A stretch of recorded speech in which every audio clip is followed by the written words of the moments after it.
It's been 2 weeks since the accident. 2 weeks since my life turned upside down. My parents were killed in a crash, and everything I knew in Los Angeles was gone. The city, the noise, the crowds. It all felt so far away now. After their deaths, I had to move to Willow Creek, a quiet village in the countryside, to live with my grandma. I didn't know her well, but she was the only family I had left. Willow Creek was nothing like I imagined. It was quiet. Too quiet. The streets were empty and the houses looked old and forgotten. It felt like the whole place was stuck in time. I stayed in my new home, a small cottage at the edge of town. The house was old and cold. Dust was everywhere, and it smelled musty. It didn't feel like home, but it was all I had now. Grandma was kind but distant. She always had this look in her eyes like she was thinking about something else, something I couldn't see. I tried not to let it bother me, but it made me uneasy. That night, I sat by the fire, looking out the window at the dark woods. I remembered my grandma's stories about the forest. The wind started to pick up, making the trees outside creak and groan.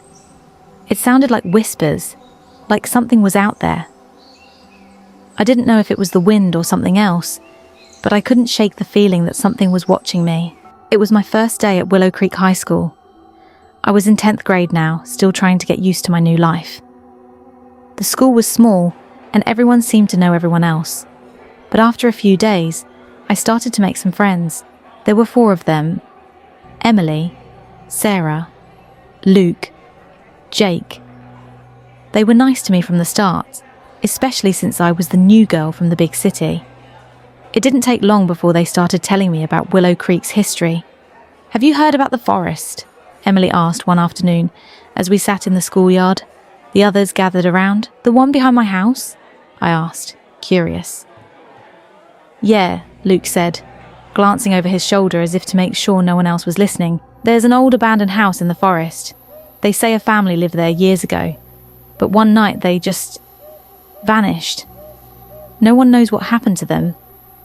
It's like they were erased from existence. Some people say they still hear screams coming from the forest. Late at night, people who are brave enough to go looking for the house, well, they don't come back the same. Or sometimes, they don't come back at all."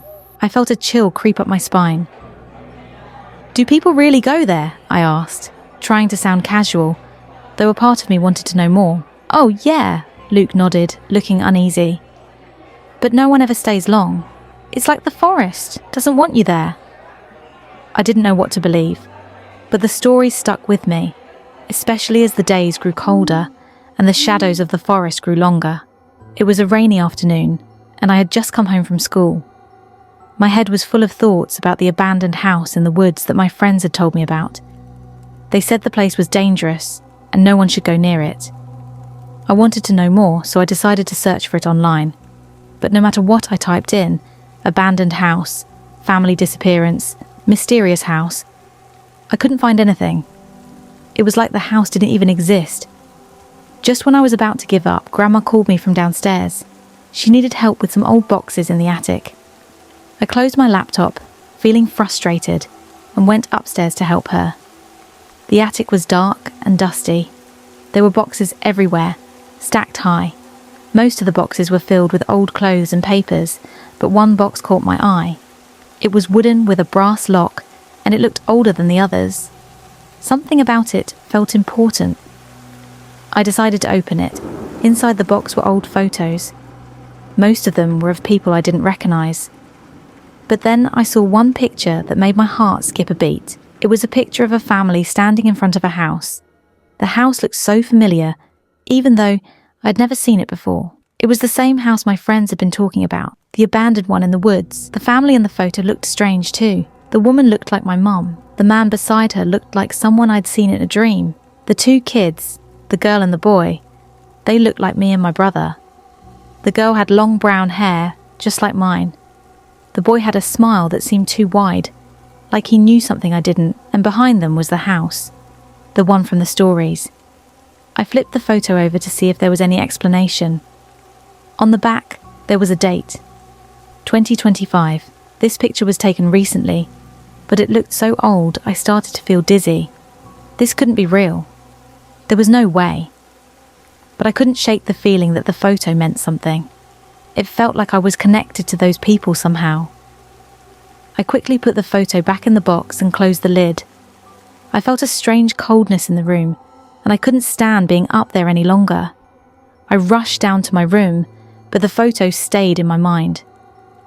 Later that night, I couldn't stop thinking about it. I had to show Grandma. Maybe she could explain what was happening. I went to her room, still feeling shaky. "Grandma, I found something strange in the attic," I said, holding out the photo. She looked at it, but when she saw it, her face went blank. "What is this?" she whispered, staring at the photo like she didn't understand what was happening. I looked at the photo in her hands.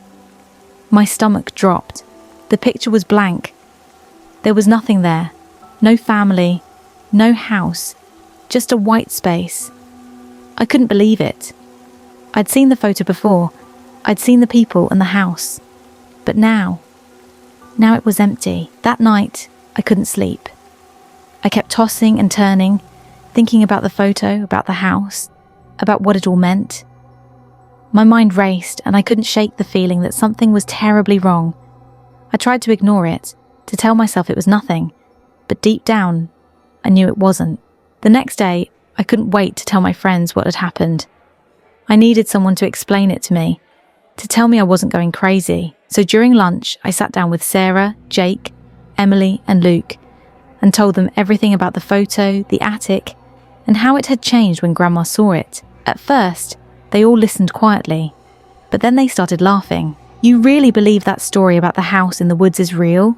Sarah asked, shaking her head. "It's just some old ghost story, Emma. You're letting it get to you," Jake nodded. "Yeah, you've been hearing it for days now. I think it's just messing with your head. You're seeing things."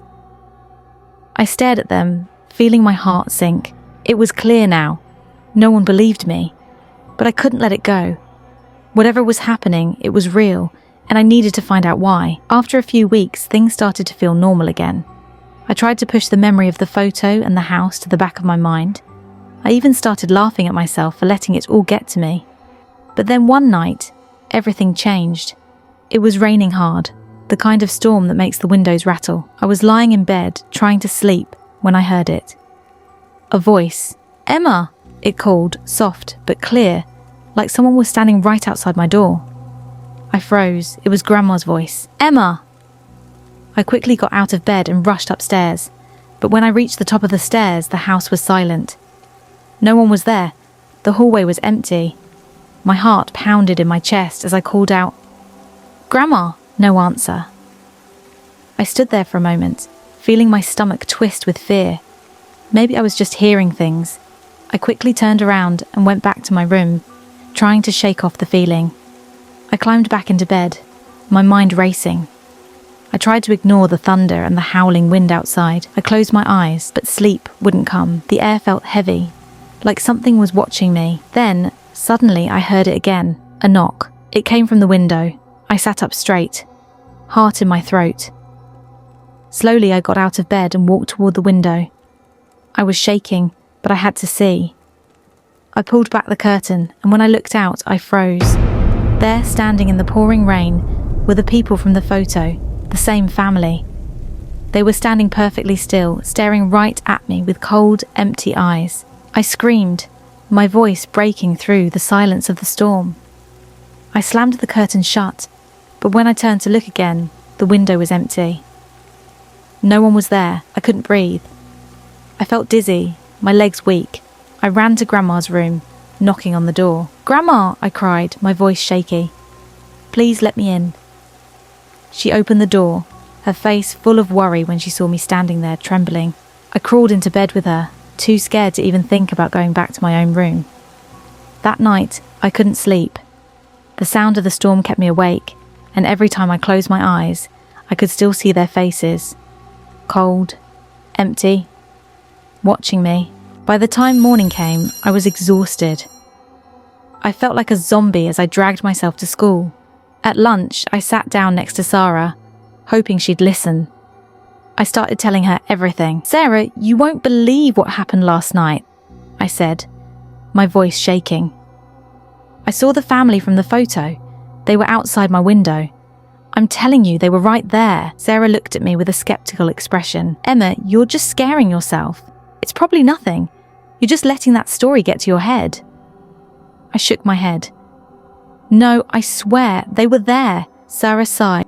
You've been through a lot lately. Maybe it's just all these stories messing with you. You need to get some sleep. I felt the weight of her words, but deep down, I knew what I had seen. I wasn't making it up, but I couldn't convince her. I couldn't convince anyone. When I got home, I couldn't sleep. The house, the family, the forest, they haunted my mind. Just past midnight, my phone buzzed. I grabbed it, desperate for a distraction. It was an anonymous message.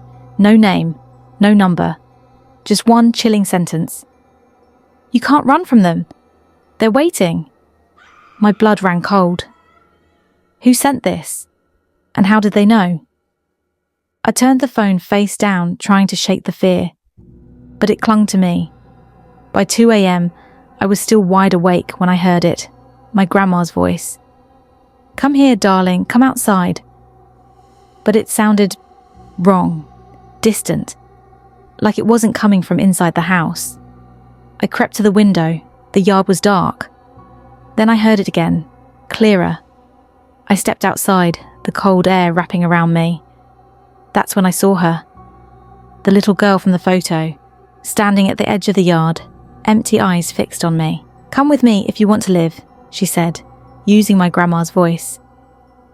I froze, but my feet moved on their own. She turned and walked into the woods, and I followed. The deeper we went, the quieter everything became. Time stretched, and it felt like I was trapped in a dream. Finally, the trees opened, and there it was. The abandoned house from my nightmares. She was gone. Just gone. The rusted gate creaked open on its own. My body moved before I could think. Inside, the air was thick and cold. The house smelled of mold and decay.